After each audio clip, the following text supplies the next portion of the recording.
नमस्कार, मी Ranjana. Home cook Ranjana चॅनलवरती आपल्या सर्वांचं पुन्हा एकदा मनापासून स्वागत आहे.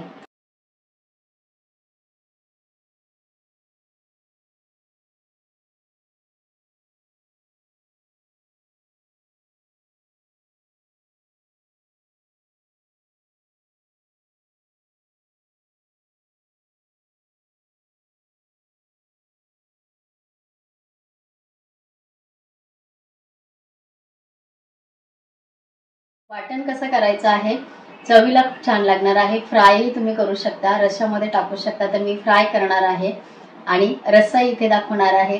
चला तर मग रेसिपीला सुरुवात करते. जवळून इथे दाखवते. एकदम म्हणजे याला एकच काटा असतो.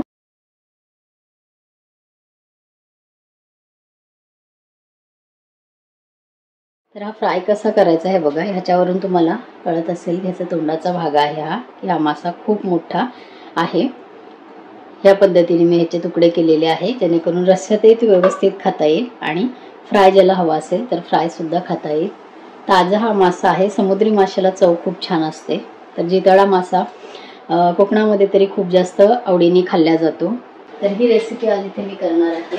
त्यासाठी स्वच्छ मी हे तुकडे धुवून घेतलेले आहे. यासाठी मसाले मी काय घेतलेले आहेत ते तुम्हाला दाखवते. हे बघा, एक वाटी भरून मी ओलं खोबरं घेतलेले आहे. रश्शाला ह्या ओलं खोबरं वापरायचं आहे. जेवढ्या प्रमाणात तुम्हाला रस्सा बनवायचा आहे तसं तुम्ही इथे खोबऱ्याचा वापर करू शकता. तर मी एक अर्ध जे नारळ फोडल्यानंतर अर्ध जे कवट असतं ते पूर्ण इथे खोबऱ्याचं घेतलेलं आहे. एक वाटीभर त्याचं खवलेलं नारळ ते मिळतं तेवढं घेतलेलं आहे. 5-6 लसणाच्या पाकळ्या घेतलेल्या आहे. अर्धा इंच आलं आहे. एक मीडियम साईजचा कांदा घेतलेला आहे. मच्छीला, या जितळा मच्छीला मी कांदा वापरणार आहे, कारण मटणासारखा रस्सा तो होतो, म्हणून इथे कांद्याचा वापर करायचा आहे. 1 टीस्पून घेतलेली आहे राई, 1 टीस्पून घेतलेला आहे जिरं. माशांमध्ये राईचं प्रमाण घातलं तर खूप छान वाटणामध्ये त्याचा स्वाद येतो, म्हणून राई आणि जिरे इथे वाटणामध्ये घातलेलं आहे. 4 मी घातलेले आहेत लवंग, 4 मिरी आणि 2-3 मी घातलेले आहेत तेजपत्ते. व्यवस्थित ते भाजून आणि हे थंडगार झालेलं आहे, तर पाणी घालून आणि व्यवस्थित हे वाटण करायचं आहे. अर्ध्या लिंबाचा वापर आपल्याला इथे करायचा आहे.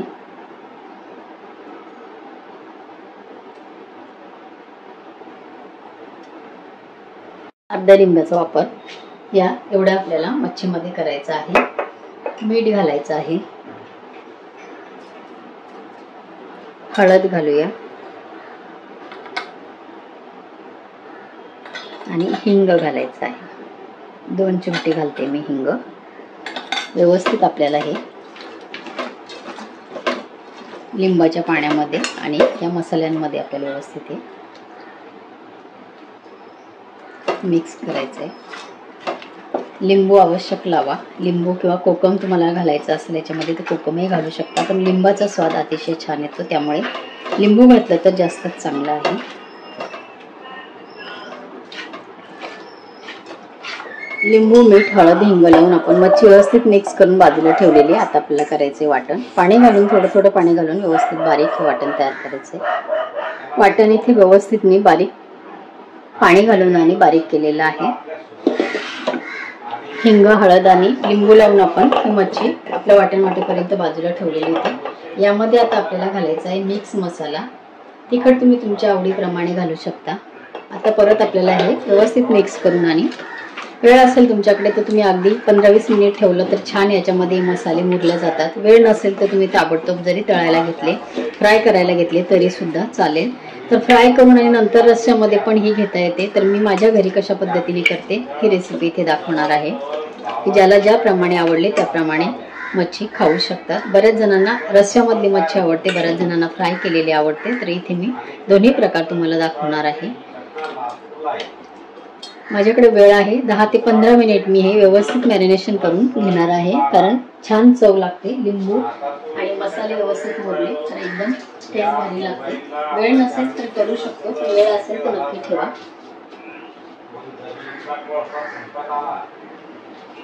1 टीस्पून मी मिक्स मसाला घालून, वेळ आहे माझ्याकडे म्हणून 20 मिनिटं तरी मी हे मॅरिनेशन करून ठेवणार आहे. लिंबू, हळद, हिंग, मीठ आणि मिक्स मसाला हे जर का व्यवस्थित 20 मिनिट मुरलं तर याची चव अतिशय अप्रतिम लागते. वेळ नसेल तुमच्याकडे तर तुम्ही झटपट बनवू शकता, पण जर वेळ असेल तर नक्कीच ठेवा. लगेच आपण बनवलं तरी सुद्धा टेस्ट छानच येते, पण जर तुम्ही 20 मिनिट ठेवलात तर तुम्ही बघाल अतिशय छान या रस्स्याची पण टेस्ट येते. आणि संपूर्ण बघा 20 मिनिटासाठी मॅरिनेशन करायला मी हे तुकडे ठेवलेले आहेत माशांचे. 20 मिनिट झालेले आहेत मॅरिनेशन. आपलं या मीठ मसाला छान आपल्या या मच्छीच्या तुकड्यांना लागलेला आहे. एक चिमटीवर हातात बसेल एवढं मी घेते. गव्हाचं पीठ आहे, कुठले मसाले वगैरे नाही, काहीच नाही. गव्हाच्या पिठामध्ये फक्त आपल्याला ही मच्छी अशी घोळवून घ्यायची आहे. या पद्धतीने नक्की करून बघा, तुम्हाला ही मच्छी आवडल्याशिवाय राहणार नाही. भरपूर सारे तुकडे आहेत आपले. चिमटीभर अगदी फक्त गव्हाचं पीठ घेतलेलं आहे. व्यवस्थित सगळ्या बाजूने असं मिक्स करायचं आहे. हे बघा पीठ आपल्या तुकड्यांना दिसतही नाही आहे. खोलगट मी पॅन असेल किंवा खोलगट कढई असेल तरी घेतली तरी चालेल. मी इथे लोखंडी कढई घेतलेली आहे, त्यामध्ये तेल घालून आणि गरम करत ठेवलेलं आहे. पीठ घालून व्यवस्थित मिक्स केलं. मध्ये तेल घातलेलं आहे. बघा एक पीठ छान व्यवस्थित त्याच्यामध्ये असा तळलं जाईल, फ्राय करता येईल अशा पद्धतीने मी तेल घेतलेलं आहे. तुम्ही पॅनवर सुद्धा करू शकता, पण ह्या पद्धतीने असे पीस असतील ते नक्की करून बघा. तेल गरम झालेलं आहे.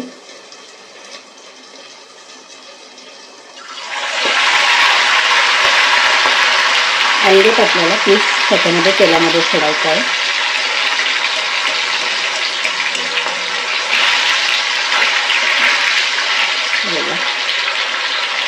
सेम ह्याच पद्धतीने करायचं आहे. चिमटीभर गव्हाचं पीठ घ्या.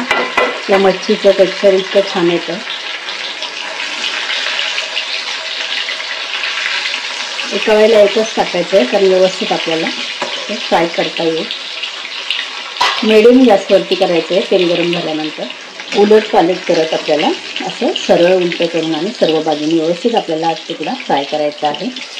इकडे आहे बघा पॅनमध्ये करंडा मासा झाकण लावून इथे फ्राय होते. या माशाची संपूर्ण रेसिपी चॅनलवरती दिलेली आहे, तुम्ही ती बघू शकता. याचा पीस आपला इथे आहे. तेवढ्याच तेलामध्ये मी हे सर्व मच्छी फ्राय केलेली आहे. हे बघा एवढे तुकडे आपले इथे फ्राय झालेले आहेत. शेवटचा पीस आहे. तेल अजिबात त्यानंतर घातलेलं नाही. खूप जास्त तेलही याला टाकायची गरज नाही. तुम्ही तेल इथे कढईमध्ये बघितलं होतं. टीस्पूनने जर म्हटलं तर 5 ते 6 टीस्पून ते तेल होतं. तेवढ्यामध्येच आपले हे मच्छीचे तुकडे फ्राय झालेले आहेत व्यवस्थित. आणि राहिलेले या तेलाचा करीमध्ये आपल्याला उपयोग करायचा आहे. तुकडे आपले इथे फ्राय झालेले आहेत.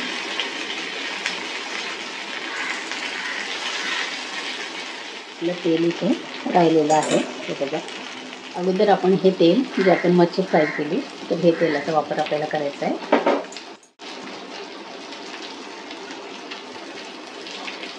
3 टीस्पून मी नंतर तेल परत घातलेलं आहे. तेल व्यवस्थित गरम करायचं आहे. तेल व्यवस्थित गरम झालेलं आहे. वाटण आपल्याला घालायचं आहे.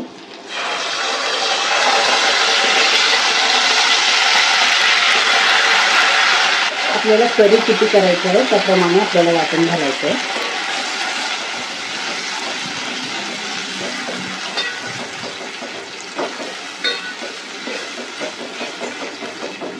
मी अगदी थोडंसं वाटण बाजूला ठेवलेलं आहे. बाकी संपूर्ण घेतलेलं वाटण इथे वापरलेलं आहे. एवढं हे एक तुकडा फिका मी करणार आहे हळद हिंगामध्ये, त्याच्यामध्ये हे वाटण घालणार आहे. चिमटीभर मी हिंग घालते. अर्धा टीस्पून घातलेली आहे. तिखट इथे आपल्याला आपल्या आवडीप्रमाणे घालायचं आहे.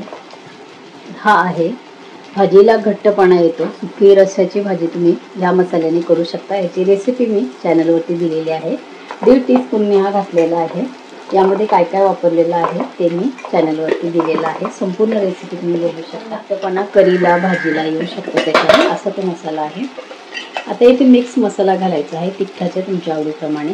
तर मी भरून एक घेतलेला आहे आणि नंतर अर्धा मी चमचा इथे परत घेतलेला आहे. 1.5 चमचा इथे मी मिक्स मसाला घेतलेला आहे. मसाले जाळायचे नाही, लगेच पाणी त्याच्यामध्ये टाकायचं. पाणी घालून मसाले शिजवायचे. त्याचा कलरही येत नाही, कलर काळपट येत नाही आणि मसाला जळत नाही. त्यामुळे मसाला घातल्याबरोबर लगेच आपल्याला पाणी घालून आणि शिजवून घ्यायचं. व्यवस्थित भाजत आले, त्याच्यामध्ये छान तयार झाले. ते बघा तेल सोडतं.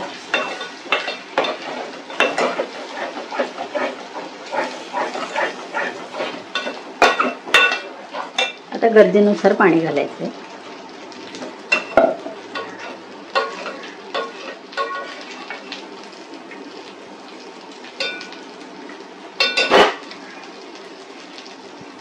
गरम पाण्याचा वापर करायचा आहे. गरजेनुसार मी पाणी घातलेलं आहे. चवीनुसार आता घालायचं आहे मीठ.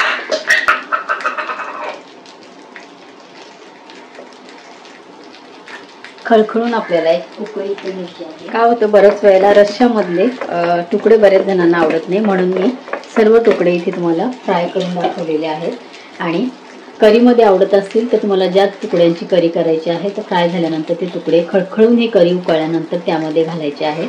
आणि जर तुम्हाला उकळलेल्या रश्श्यामधले किंवा शिजवलेले हे फ्राय तुकडे आवडत नसतील तर तुम्ही करी तशी खाऊन आणि मच्छीचे तुकडे त्याबरोबर खाऊ शकता. म्हणून इथे दोन प्रकारे तुम्हाला मी करून दाखवलेलं आहे की करीमध्ये तुम्ही तुकडे टाकू शकता किंवा नंतर तुम्ही ते तुकडे घेऊ शकता. तर आता इथे मी टाकणार आहे, हे बघा, तोंडाचा जो भाग आहे ते तुकडे मी इथे करीला उकळी आल्यानंतर घालणार आहे.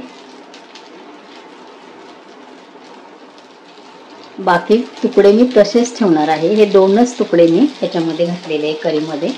आणि हे बघा, संपूर्ण तुकडे मी असेच ठेवलेले आहे. ज्याला वेळेवर हवे असतील ते करीमध्ये तुकडे टाकून घेऊ शकतात. अन्यथा जर असेच आवडत असतील तर हे असेच तुकडे आपण इथे खाऊ शकतो. करीला खळखळून उकळी आलेली आहे आणि तुकडे आपण फ्राय, आपले मच्छीचे पीस आपण फ्राय केल्यामुळे जास्त वेळ उकळण्याची गरज नाही. तुम्हाला सर्वच त्याच्यामध्ये करीमध्ये घालायचे असले तरी सुद्धा तुम्ही घालू शकता. अन्यथा सांगितल्याप्रमाणे तुम्ही नंतर त्यामध्ये वेळेवर घेऊन खाऊ शकता किंवा करी वेगळी आणि पीससुद्धा तुम्ही वेगळे घेऊन खाऊ शकता. ह्या पद्धतीने नक्की मच्छी करून बघा. माझ्या चॅनलवरती अनेक प्रकारचे माशांचे प्रकार दिलेले आहे, ते सुद्धा तुम्हाला आवडू शकतात. नक्की बघा. आणि आजची रेसिपी कशी वाटली कमेंट करा, इतरांना शेअर करा. माझ्या चॅनलवरती तुम्ही नवीन असाल तर होम कुक रंजना चॅनलला सबस्क्राईब करा आणि बाजूचं बेल आयकॉन सुद्धा प्रेस करा. परत भेटूया असंच एका छानशा रेसिपीबरोबर. तोपर्यंत बाय बाय.